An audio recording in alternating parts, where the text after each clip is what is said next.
La politique dans le Grand Journal avec le jeudi Simon Mauss. Bonjour Simon. Bonjour. Et merci de nous rejoindre en direct. Simon, j'ai mené un petit test ce midi sur le moteur de recherche Google. Si vous tapez le mot génocide, les premiers résultats qui apparaîtront à la une sont liés directement et uniquement à la guerre à Gaza. Avant de parler un peu plus loin de la Namibie, comment est-ce que vous expliquez, Simon, la circulation assez accélérée de cette accusation qui est, rappelons-le, gravissime contre Israël et qui est portée désormais par des auteurs, par des artistes en France, mais aussi ces dernières heures en Grande-Bretagne et aux États-Unis?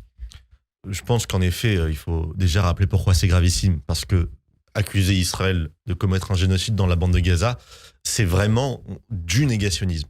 Je dis pas ça parce que c'est un élément de langage, parce qu'il faut accuser quiconque n'est pas d'accord avec soi des pires comportements, mais c'est du négationnisme. Pourquoi c'est du négationnisme?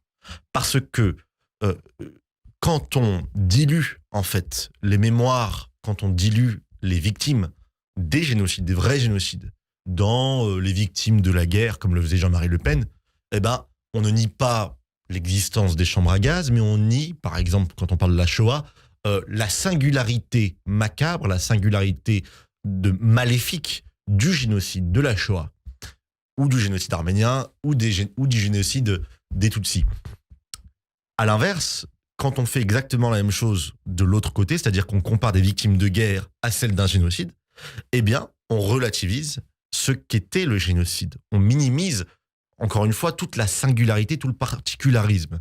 Et donc, que l'on le fasse dans un sens ou dans l'autre, le résultat est le même. Il n'y a plus de différence entre les victimes tragiques, certes, mais inévitables dans une guerre, surtout contre des barbares qui utilisent leur population comme des boucliers humains sacrificiables à souhait, et un génocide.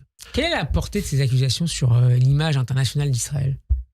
Ah bah quand on est accusé du pire crime possible jamais commis contre un peuple, quand on est accusé de ce qu'il y a du crime le plus maléfique, le plus inique dans le royaume entre guillemets des crimes, eh ben l'objectif et le résultat, c'est la diabolisation et c'est l'isolation d'Israël de la scène internationale. Et vous posiez la question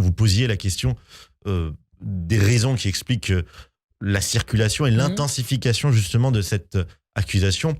Pour moi, elle est double. Premièrement, c'est que il y a de la part de l'extrême gauche et des réseaux islamistes en fait un jeu parfaitement joué, qui est en fait l'injonction et la menace, l'intimidation qui est faite aux autres, à ceux qui sont plus modérés, de se ranger du mauvais côté de l'histoire.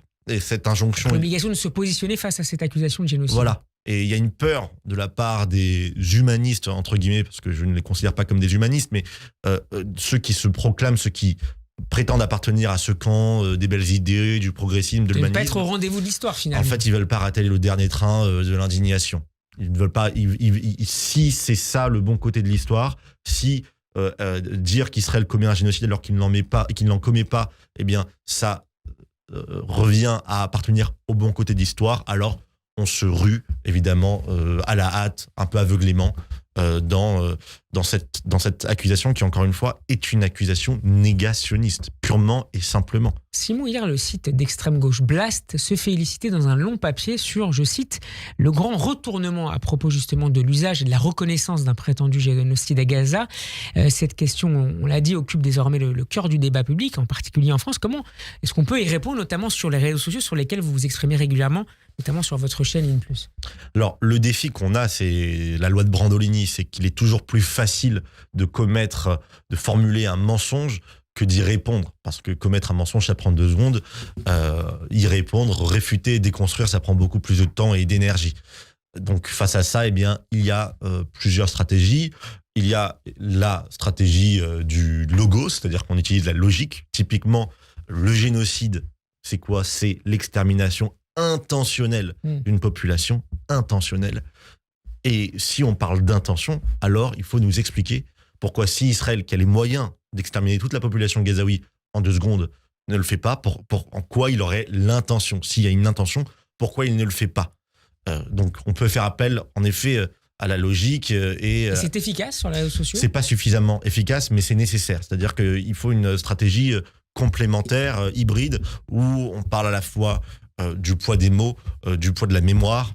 Quand on parle de négationnisme, quand on compare Israël à une entité génocidaire, on n'est pas là seulement sur du logo, sur de la logique, mais aussi sur de la mémoire, de l'émotionnel, du psychologique. Et il faut aussi jouer sur ça.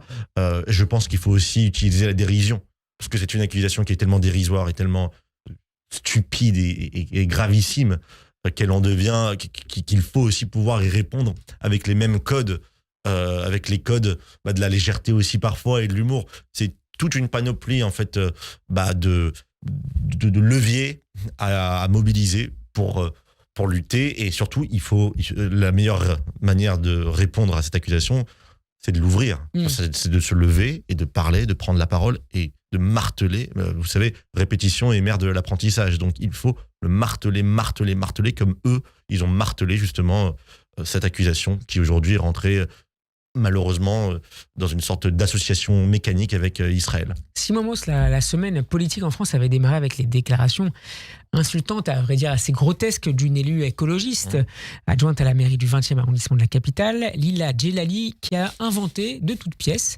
des déclarations de Charles de Gaulle pour asseoir sa condamnation radicale d'Israël et plus largement du projet de souveraineté juive en Israël. Après s'être excusée, elle s'est finalement mise en retrait de ses délégations à la demande du maire du 20e. Le parti Les écologistes a de son côté annoncé saisir son conseil disciplinaire. Pourtant, vous trouvez la réaction du parti de Marine Tondelier un petit peu légère au regard de la gravité des faits? Plus que légère, je la trouve quasiment complice. C'est-à-dire que Marine Tondelier a très bien compris une chose. Et tous ceux qui nous écoutent doivent, en tout cas, j'espère, s'en rendre compte. Marine Tondelier a compris une chose, c'est que Jean-Luc Mélenchon est devenu trop infréquentable pour faire figure d'union des gauches en 2027. Marine Tondelier incarne cette union des gauches. Pour pouvoir s'imposer comme une figure légitime en 2027, il faut qu'elle marche sur les plates-bandes de la France insoumise. Et c'est pourquoi c'est pourquoi vous voyez depuis quelques semaines, quelques mois, Marine Tondelier et le parti écologiste multiplier les sorties anti-juives, Anti-juives ? Bien sûr. Multiplier les fake news. Par exemple, typiquement cette sortie-là, quand Marine Tondelier fait un câlin à Salah Hamouri, qui était quand même un terroriste qui avait été emprisonné pour avoir monté un complot pour assassiner un rabbin, l'ancien rabbin d'Israël. Quand on a Marine Tondelier qui diffuse les fake news du Hamas en disant qu'il y a 14 000 bébés palestiniens qui vont mourir dans les 48 heures, alors que c'était une fabrication pure et mensongère de toute la propagande anti-israélienne. Quand on a Marine Tondelier qui explique que Jérôme Guedj, d'accord, en fait, l'avait un peu bien cherché en se rendant à la manifestation. Elle n'avait pas voulu s'exprimer très clairement avant de revenir sur ses propos. C'est-à-dire que quand on a Marine Tondelier qui multiplie et multiplie... Elle est effectivement beaucoup moins radicale que Jean-Luc Mélenchon et...